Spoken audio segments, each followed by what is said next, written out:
नमस्ते। और एडजी में वापस स्वागत है तुम्हारे पर्सनल एआई ट्यूटर के साथ। आज हम क्लास 7 सोशल साइंस यानी सीबीएसई क्लास 7 के चैप्टर अंडरस्टैंडिंग द वेदर को डीपली रिवाइज करेंगे। ये हमारा एक्सटेंडेड एपिसोड है, लगभग 30 से 60 मिनट्स का, लेकिन तुम आराम से सुनना। नोटबुक हो तो अच्छा, नहीं हो तो पैसिव लिसनिंग भी पूरी तरह ठीक है। मैं गौरव और मेरे साथ हैं स्वाति। पुणे की एक स्टूडेंट अनन्या को वेदर फोरकास्ट और क्लाइमेट में कंफ्यूजन रहता था, इसलिए उसने हर कंसेप्ट के बाद खुद से एक सवाल लिखना शुरू किया और उसकी अंडरस्टैंडिंग बहुत क्लियर हो गई। आज हम वेदर की डेफिनेशन, एटमॉस्फेयर और troposphere, 5 weather elements, instruments, natural clues, weather stations, meteorology और एग्जाम टिप्स कवर करेंगे। बिल्कुल। और सुनते समय सिर्फ फैक्ट्स कलेक्ट मत करना। जब भी हम कोई इंस्ट्रूमेंट या डेफिनेशन डिस्कस करें, एक सेकंड रुककर सोचो कि वह किस एलिमेंट को मेजर करता है और रियल लाइफ में उसकी जरूरत क्यों पड़ती है। अगर कोई डाउट आए, उसे इग्नोर मत करना। पहले अपना आंसर बोलकर देखो। यही एक्टिव रिकॉल तुम्हें रोट मेमोराइजेशन से कॉन्सेप्ट मास्टरी की तरफ ले जाएगा। हमारा लर्निंग मैप सिंपल है। पहले वेदर और एटमॉस्फेयर की फाउंडेशन, फिर वेदर के एलिमेंट्स। उसके बाद हम देखेंगे कि लोग पहले नेचर के संकेतों से फोरकास्ट कैसे करते थे और आज इंस्ट्रूमेंट्स तथा मीटियोरोलॉजी कैसे मदद करते हैं।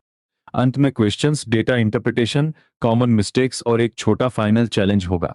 नोटबुक में 5 वेदर एलिमेंट्स के लिए जगह छोड़ दो।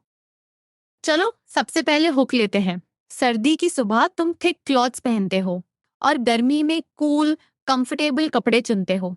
इसका मतलब तुम्हारा शरीर आसपास के वेदर को सेंस कर रहा है। यानी वेदर कोई दूर की चीज नहीं, ये हमारे डेली डिसीजंस, कंफर्ट और एक्टिविटीज से डायरेक्टली जुड़ा हुआ है। अब प्रिसाइज डेफिनेशन लिखो। Weather is the state of the earth's atmosphere at particular time and place. यहाँ 2 कीवर्ड्स बहुत इंपॉर्टेंट हैं, पर्टिकुलर टाइम और पर्टिकुलर प्लेस। इसलिए एक ही दिन चेन्नई में वेदर अलग हो सकता है और कश्मीर में अलग। वेदर को समझने के लिए लोकेशन और टाइम दोनों याद रखने हैं। एक सेकंड पॉज करके बताओ, अगर हम सिर्फ ये कहें कि आज वेदर अच्छा है, तो क्या ये साइंटिफिक डिस्क्रिप्शन होगी? नहीं, क्योंकि अच्छा हर व्यक्ति के लिए अलग हो सकता है। किसी को चिली वेदर प्लेजेंट लगेगा, किसी को वही बहुत कोल्ड। इसलिए आगे हम कॉमन स्टैंडर्ड्स और मेजरमेंट्स की तरफ जाते हैं। एटमॉस्फेयर को सिंपल लैंग्वेज में अर्थ को सराउंड करने वाली गैसेस की लेयर यानी एयर कह सकते हैं। सोर्स इसे कई लेयर्स वाले केक से कंपेयर करता है। हमें अभी सबसे नीचे वाली लेयर पर फोकस करना है, क्योंकि वेदर की स्टोरी वही शुरू होती है। उस क्लोजेस्ट लेयर का नाम क्या है? ट्रोपोस्फियर। यही लैंड बेस्ड प्लांट्स, एनिमल्स और ह्यूमंस लिव तथा ब्रीथ करते हैं। और ऑलमोस्ट ऑल वेदर फिनोमेना इसी लेयर में होते हैं। एग्जाम में एटमॉस्फेयर की पूरी लेयर्स लिखने की जरूरत तभी है जब क्वेश्चन मांगे। इस चैप्टर में ट्रोपोस्फियर का रोल सेंट्रल है। ट्रोपोस्फियर ग्राउंड से लगभग 6 से 18 किलोमीटर तक एक्सटेंड कर सकती है। ये पोल्स पर थिनर और ट्रॉपिकल जोन में थिकर होती है। सोर्स इसका कारण भी बताता है। पोल्स पर कोल्ड एयर कॉन्ट्रैक्ट्स करती है, जबकि ट्रॉपिकल रीजन्स में वार्मर एयर एक्सपैंड्स करती है। डेफिनेशन के साथ यह कंपैरिजन आंसर को स्ट्रॉन्गर बनाता है। अब क्विक चेक, वेदर किसकी कंडीशन बताता है? अर्थ की सरफेस की या एटमॉस्फेयर की? सही आंसर एटमॉस्फेयर की। और एटमॉस्फेयर किससे बनी है? अर्थ को सराउंड करने वाली गैसेस से। अगर तुमने दोनों लिंक्स जोड़ लिए तो ओपनिंग कॉन्सेप्ट क्लियर है। अब हम 5 एलिमेंट्स को एक मेंटल लिस्ट में रखेंगे। Temperature, precipitation, atmospheric pressure, wind और ह्यूमिडिटी। ये पांचों मिलकर किसी पर्टिकुलर प्लेस और टाइम के वेदर को डिस्क्राइब करते हैं। सिर्फ टेम्परेचर देखकर वेदर का पूरा पिक्चर नहीं मिलता, क्योंकि हवा, मॉइस्चर और रेनफॉल भी इंपॉर्टेंट है। मैं फर्स्ट अटेम्प्ट करती हूँ। टेम्परेचर यानी एटमॉस्फेयर कितनी हॉट या कोल्ड है। प्रेसिपिटेशन यानी स्काई से गिरने वाला वाटर, जैसे रेन, स्नो, स्लीट या हेल। यहाँ एक कॉमन कंफ्यूजन है। प्रेसिपिटेशन केवल रेन नहीं है, वाटर के दूसरे फॉर्म्स भी इसमें आते हैं। करेक्ट। एटमॉस्फेरिक प्रेशर का अर्थ है हमारे ऊपर और आसपास एयर के वेट से एग्जर्ट होने वाला प्रेशर। विंड एयर की मूवमेंट है, जिसमें स्पीड और डायरेक्शन दोनों डिस्क्राइब किए जाते हैं। ह्यूमिडिटी एयर में प्रेजेंट वाटर वेपर की अमाउंट है। हर एलिमेंट की डेफिनेशन अलग और इंस्ट्रूमेंट भी अलग हो सकता है। तो लिसनर, 5 डेफिनेशंस अपनी लैंग्वेज में बोलो। Temperature, precipitation, atmospheric pressure, wind और ह्यूमिडिटी। अगर किसी टर्म को याद करने के लिए सिर्फ फर्स्ट लेटर्स चाहिए तो वे ठीक है, लेकिन आंसर लिखते समय मीनिंग जरूर एक्सप्लेन करना। सिर्फ इंस्ट्रूमेंट नेम्स की लिस्ट मार्क्स नहीं बचाएगी। चैप्टर का चेन्नई और कश्मीर वाला एग्जाम्पल बहुत यूजफुल है। कृष्ण चेन्नई में 20 डिग्री सेल्सियस पर लिटिल कोल्ड फील कर सकता है, जबकि अमीर इन कश्मीर उसी टेम्परेचर को अलग तरह से एक्सपीरियंस कर सकता है। पर्सनल फीलिंग रिलेटिव हो सकती है, इसलिए यूनिवर्सली अंडरस्टूड टेम्परेचर मेजरमेंट जरूरी है। यानी अगर कोई कहे आज बहुत ठंड है तो हमें पूछना चाहिए कितने डिग्रीज। यही साइंटिफिक थिंकिंग है। इसी तरह बहुत रेन या हाई ह्यूमिडिटी को भी नंबर्स में मेजर करने से अलग अलग प्लेसेस और टाइम्स कंपेयर किए जा सकते हैं। एग्जाम पॉइंट ऑफ व्यू से मेजरमेंट का रीजन जरूर लिखना। टेक्नोलॉजी से पहले ह्यूमंस नेचर को क्लोजली ऑब्जर्व करके वेदर फोरकास्ट करते थे। बर्ड्स का लोडना, एंट्स का एग्स कैरी करना, स्क्विरल्स का नट्स गैदर करना, फ्रॉग्स का लाउड क्रोकिंग और पाइन कोन्स का ओपन या क्लोज होना आने वाले वेदर चेंज के क्लूज माने जाते थे।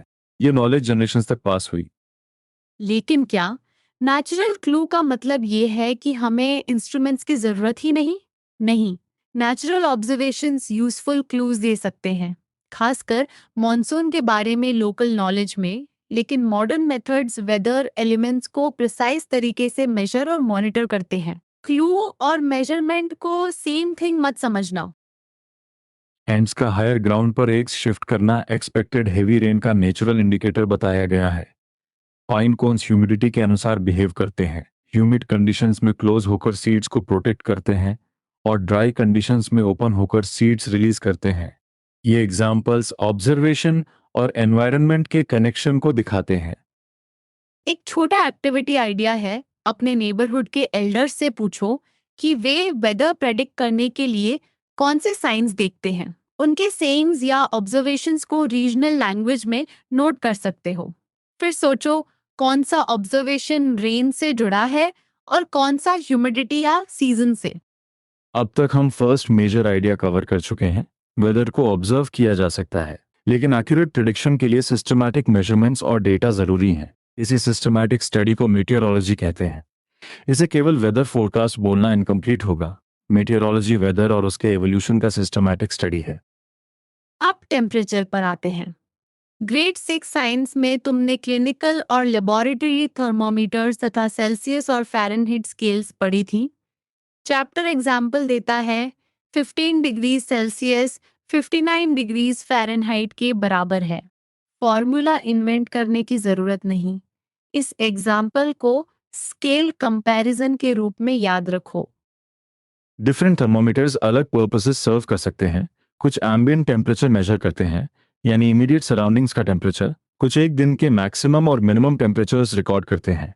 कलर्ड लिक्विड टेम्परेचर बढ़ने पर एक्सपैंड करती है, जबकि डिजिटल थर्मोमीटर्स इंक्रीजिंगली प्रेफर्ड हैं, क्योंकि वे अधिक प्रिसाइज होते हैं और ज़्यादा डेटा रिकॉर्ड कर सकते हैं। Vocabulary check. एम्बिएंट का मतलब इमीडिएट सराउंडिंग से रिलेटेड। स्टैटिस्टिक्स का मतलब इंफॉर्मेशन या डेटा को गैदर और एनालाइज करना, ताकि पैटर्न्स समझे जा सके और प्रिडिक्शंस की जा सके। वेदर रीडिंग्स जब रेगुलर तरीके से कलेक्ट होती हैं, तब वे सिर्फ नंबर्स नहीं रहती, वे यूजफुल पैटर्न्स दिखाती हैं। अब दो temperature statistics. Range equals maximum temperature minus minimum temperature during a particular period, usually 24 hours. Mean daily temperature equals maximum temperature plus minimum temperature divided by 2। Answer में पहले वैल्यूज आइडेंटिफाई करो, फिर operation लिखो और यूनिट डिग्री सेल्सियस मत भूलना। चलो chapter chart से कैलकुलेट करते हैं। वीक में मैक्सिमम टेम्परेचर 32 डिग्री सेल्सियस है और मिनिमम 14 डिग्री सेल्सियस, इसलिए रेंज 32 माइनस 14 यानी 18 डिग्री सेल्सियस। तुम्हारा आंसर क्या आ रहा था? ध्यान रहे, रेंज एवरेज नहीं होती, ये मैक्सिमम और मिनिमम का डिफरेंस है। मीन डेली टेम्परेचर का एग्जांपल ले। अगर मैक्सिमम 30 डिग्रीज और मिनिमम 18 डिग्रीज हो, तो mean daily temperature 30 plus 18 divided by 2 यानी 24 डिग्री सेल्सियस होगा। ये कैलकुलेशन चैप्टर की डेफिनेशन से डायरेक्टली आती है। स्टेप्स दिखाने पर चेकिंग आसान होती है। चैप्टर ये भी पूछता है कि सन से रेन क्यों अराइज होती है। सोर्स में दिया थॉट कनेक्शन ये है कि सन वाटर को इवापोरेट करने में रोल निभाता है और वाटर वेपर आगे वेदर प्रोसेसेस से जुड़ती है। आंसर को अननेसेसरीली एक्सपांड मत करना। चैप्टर के कॉन्टेक्स्ट में ऑब्जर्वेशन और वाटर साइकिल का बेसिक लिंक बताना इनफ है। टेम्परेचर वेदर को एवरीडे लाइफ में भी अफेक्ट करता है। स्नो वार्म कंडीशंस में जल्दी मेल्ट कर सकती है। विंटर में कोकोनट ऑयल सॉलिड हो सकता है। क्लाउडी वेदर कोल्ड फील हो सकता है और कोल्ड वेदर में सेट होने में ज़्यादा टाइम ले सकता है। ये एग्जांपल्स मेजरमेंट को एक्सपीरियंस से कनेक्ट करते हैं। Quick misconception check.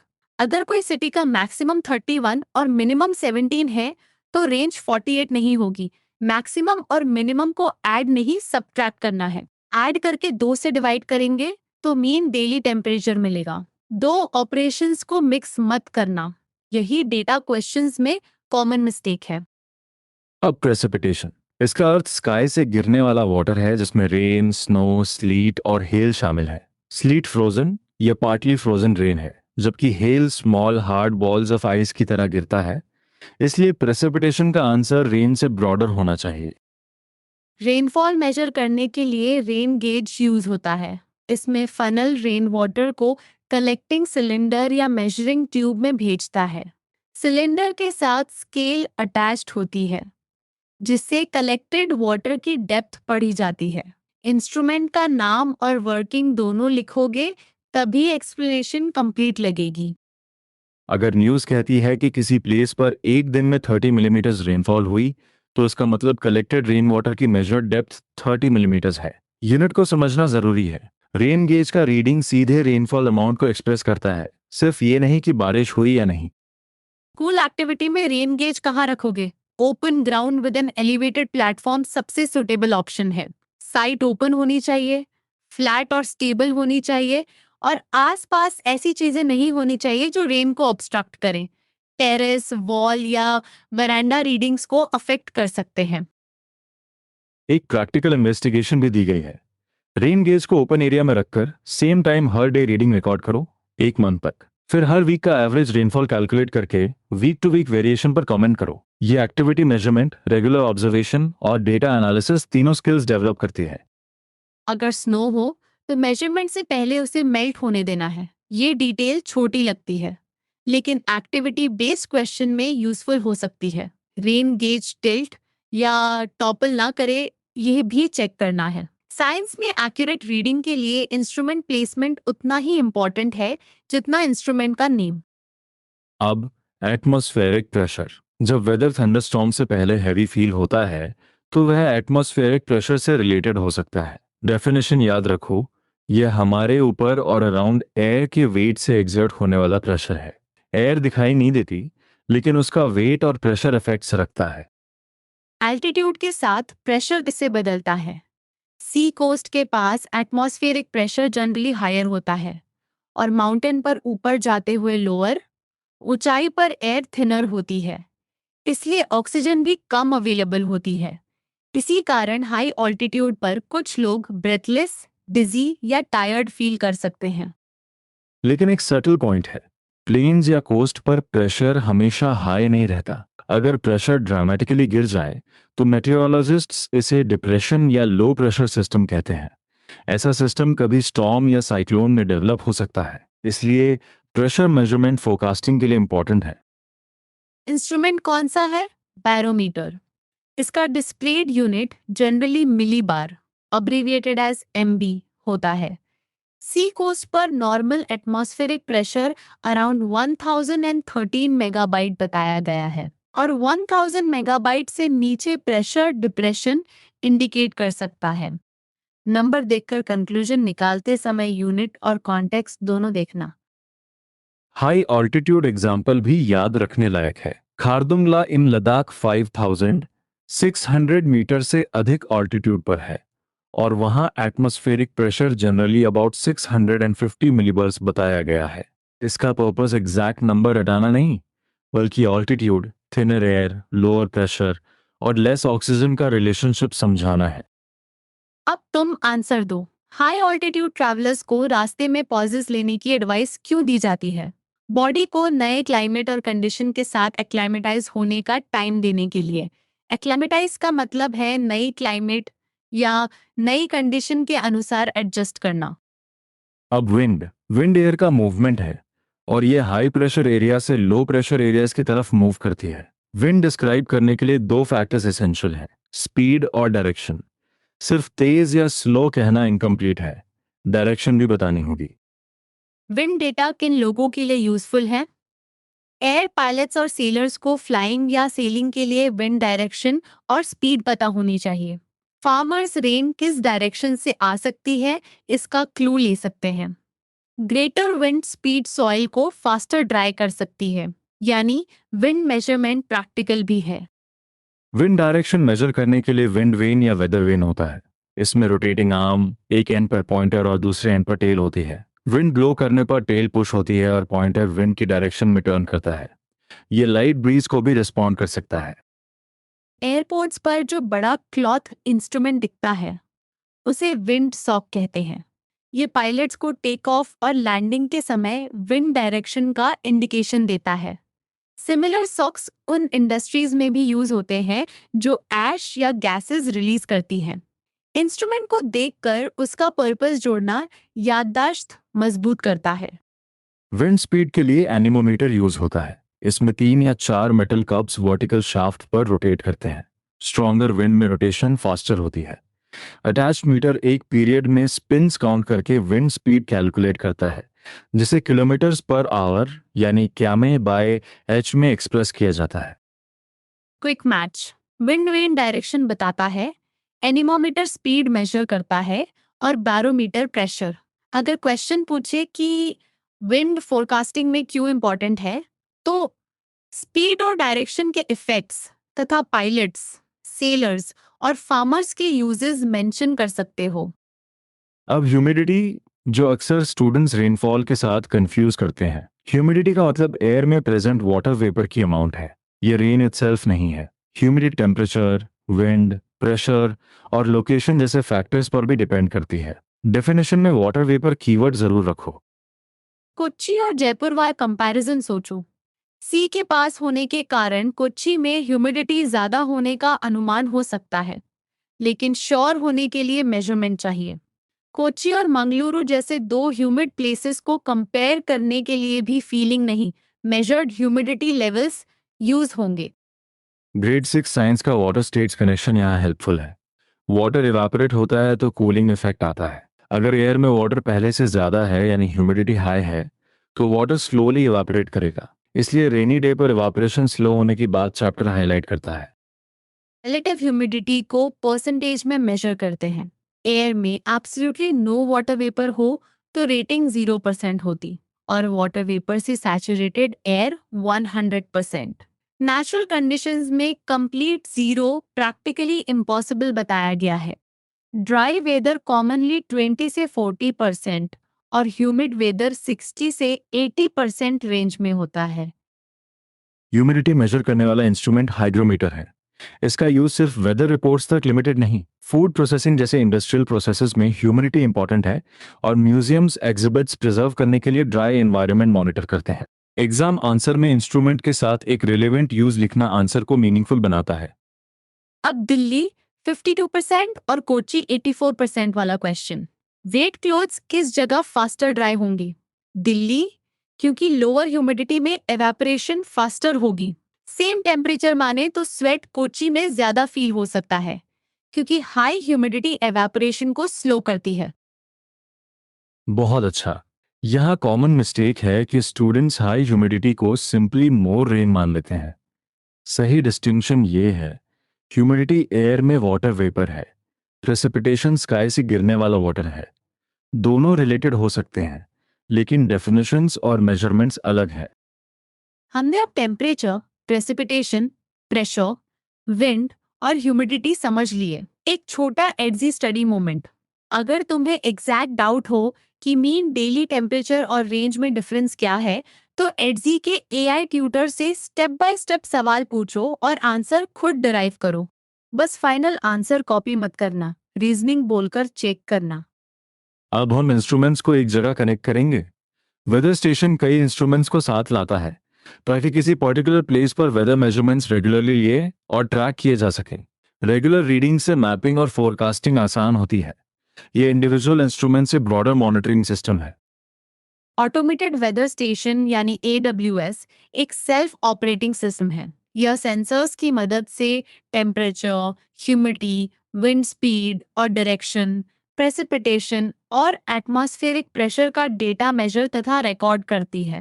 Human intervention की ज़रूरत कम होती है, इसलिए टाइमली और एक्यूरेट इंफॉर्मेशन मिल सकती है। AWS का यूज एग्रीकल्चर, एविएशन, नेविगेशन और एनवायरनमेंटल मॉनिटरिंग जैसे फील्ड्स में होता है। चैप्टर में सिक्किम की ग्लेशियर लेक पर 2023 में 4,800 मीटर से अधिक ऑल्टीट्यूड पर स्थापित AWS का एग्जाम्पल है। इसका पर्पस अपकमिंग वेदर कंडीशंस की अर्ली इंफॉर्मेशन देना था। एक सेकंड सोचो, वेदर स्टेशन और मीटेरोलॉजिस्ट का रिलेशनशिप क्या है? स्टेशन डेटा कलेक्ट और रिकॉर्ड करती है। मीटेरोलॉजिस्ट लंबे समय के डेटा को स्टडी करके वेदर और उसके इवोल्यूशन को समझते हैं और फ्यूचर कंडीशंस प्रेडिक्ट करने की कोशिश करते हैं। डेटा से इंटरप्रिटेशन तक का ये फ्लो बहुत इंपॉर्टेंट है। मीटेरोलॉजी को फिर से प्रिसाइज लिखते हैं। वेदर और उसके एवोल्यूशन का सिस्टमैटिक स्टडी। मीटेरोलॉजिस्ट इंस्ट्रूमेंट्स से इनपुट्स कलेक्ट करते हैं, डेटा को लॉन्ग पीरियड्स तक स्टडी करते हैं और पर्टिकुलर रीजन के लिए कुछ आवर्स, डेज या इवन वीक्स आगे वेदर प्रेडिक्ट करने की कोशिश करते हैं। एक्यूरेट वेदर प्रेडिक्शंस क्यों इंपॉर्टेंट है? Heavy rain, storms, droughts, floods, cyclones और हीट वेव्स जैसी इवेंट्स के लिए लोग और गवर्नमेंट्स प्रिपेयर कर सकते हैं। सी पर स्टॉर्म एक्सपेक्टेड हो तो फिशरमैन को बोट्स लेकर निकलने से वार्न किया जा सकता है। साइक्लोन एक्सपेक्टेड हो तो कोस्टल एरिया इवैक्यूएट किया जा सकता है। वेदर प्रेडिक्शंस लोकल गवर्नमेंट्स को रिसोर्सेज मोबिलाइज करने और डिजास्टर्स के लिए प्रिपेयर करने में हेल्प करती हैं। चैप्टर ये भी बताता है कि क्लाइमेट चेंज के कारण एक्सट्रीम वेदर जैसे ड्रॉट्स, फ्लड्स और साइक्लोन्स ज़्यादा फ्रीक्वेंट हो रहे हैं, इसलिए मॉनिटरिंग और फोरकास्टिंग आज और भी इम्पोर्टेंट है। अब वार्निंग मैप जैसी इंफॉर्मेशन पढ़ने का तरीका। पहले आइकॉन्स और कंडीशंस को कनेक्ट करो, फिर रीजन या स्टेट्स आइडेंटिफाई करो और अंत में बताओ कि वार्निंग किस वेदर इवेंट के लिए है। Heat wave, heavy rain, fog, hello storm या स्ट्रॉन्ग सरफेस विंड्स जैसे लेबल्स को देखकर सिर्फ कलर नहीं, कंडीशन का नाम भी लिखो। चैप्टर के मैच द फॉलोइंग को बिना देखे सॉल्व करो। हाइग्रोमीटर किसे मेजर करता है? Anemometer, barometer, thermometer. Rain gauge सही सीक्वेंस है humidity, wind direction and speed, atmospheric pressure, temperature और प्रेसिपिटेशन। इंस्ट्रूमेंट्स की यह मैपिंग चैप्टर का हाई वैल्यू रिवीजन पॉइंट है। ज्योत्सना मुंबई में जून स्कूल ट्रिप के लिए पैकिंग कर रही है। फोरकास्ट 29 डिग्री सेल्सियस और 84% ह्यूमिडिटी बताता है। एडवाइस होगी कि वह वेदर फोरकास्ट को सीरियसली कंसिडर करे और ऐसे क्लोथ्स चुने जो उस वार्म और हाईली ह्यूमिड कंडीशन में कंफर्टेबल हो। आंसर में दोनों रीडिंग्स का रेफरेंस देना। डेटा रिपोर्टिंग क्वेश्चन में मैक्सिमम और minimum temperature, temperature range, humidity और प्रेसिपिटेशन जैसे पैरामीटर्स कवर करने हैं। टेबल में ACT actual, normal, DEP departure from normal, R/F rainfall और S/N स्नोफॉल के एब्रीविएशंस दिए जा सकते हैं। पहले एब्रीविएशंस डिकोड करो, फिर शॉर्ट वेदर रिपोर्ट बनाओ। We are entering the final section now. Final challenge के लिए बिना नोट्स के बोलो वेदर की डेफिनेशन, ट्रोपोस्फियर का रोल, 5 एलिमेंट्स, हर एलिमेंट का इंस्ट्रूमेंट, नेचुरल इंडिकेटर्स और मीटेरोलॉजी का इंपॉर्टेंस। अगर कोई लिंक अटक रहा है, वही तुम्हारा नेक्स्ट रिवीजन टारगेट है। एक कॉम्पैक्ट रिकैप। वेदर किसी पर्टिकुलर टाइम और प्लेस पर अर्थ्स एटमॉस्फेयर की कंडीशन है। Almost all weather phenomena troposphere में अकर होते हैं। Temperature, precipitation, atmospheric pressure, wind और ह्यूमिडिटी वेदर के एलिमेंट्स हैं। इन्हें thermometer, rain gauge, barometer, wind instruments और हाइग्रोमीटर से मेजर किया जाता है। वेदर स्टेशन डेटा को रेगुलरली कलेक्ट करती है और मेटेरोलॉजी उसी डेटा से फोरकास्टिंग को सिस्टमैटिक बनाती है। सबसे कॉमन मिस्टेक याद रखो, ह्यूमिडिटी को रेनफॉल मत समझना और विंड डायरेक्शन को विंड स्पीड से अलग रखना। अब कॉन्क्रीट नेक्स्ट स्टेप है। नोटबुक में 5 एलिमेंट्स और उनके इंस्ट्रूमेंट्स की 2 कॉलम लिस्ट बनाओ। फिर रेन गेज एक्टिविटी या टेम्परेचर रेंज का एक छोटा कैलकुलेशन करो। एडजी में इसे एक्टिव रिकॉल चैलेंज की तरह टेस्ट कर सकते हो। आज तुमने वेदर को सिर्फ याद नहीं किया, समझा है। बहुत अच्छा रिवीजन, और अगली स्टडी सेशन में फिर मिलते हैं।